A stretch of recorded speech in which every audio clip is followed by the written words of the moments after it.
1918 թվականին նախագծված Ադրբեջանը ի սկզբանե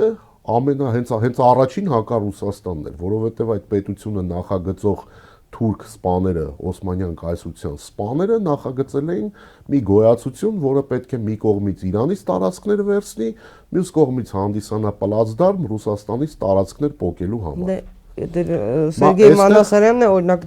դեսպան, Չինաստանում նախկին դեսպան եւ նախկին փոխարտգործնախարար ասաց, որ Բրիտանիայի պրոքսի պետություն է։ Նայեք ինչ է տեղի ունեցել 1918 թվականին թուրք սպաները, մասնավորապես Էնվեր Փաշան, նրա եղբայր Նուրի Փաշան, ոչ արյունակից, բայց բարեկամական եղբայր են։ Նուրի Փաշան, երբ որ նախագծում էին, նույն Ադրբեջան անվանումը եղել է Նուրի Փաշայի գաղափարը։ Նա է ասել, այս պետությունը պետք է անվանենք Ադրբեջան, ինչի համար, որպեսզի նա հավակնի նաև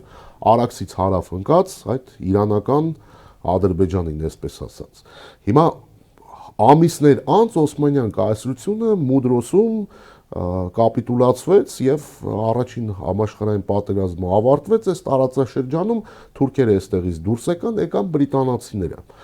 Ռուսաֆոբ, հակառուս, բրիտանացիները արդեն պատրաստի նախագծի հանդիպեցին։ Թուրքերը այդ նախագիծը հակառուսական արդեն իսկ ստեղծել էին։ Դրա համար տենց շատ արագ,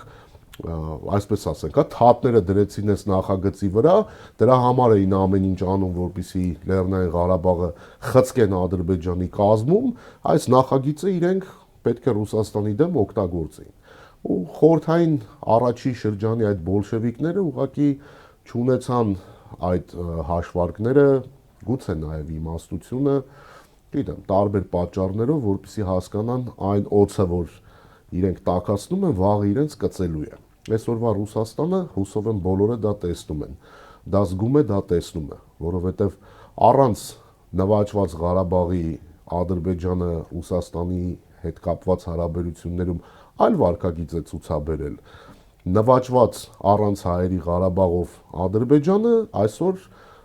բոլորովին այլ վերաբերմունք է դրսևորում եւ դա միայն ծնծաղիկն է։ Հետաքրքիրը դեռ առջևում է լինելու Ռուսաստանի համար։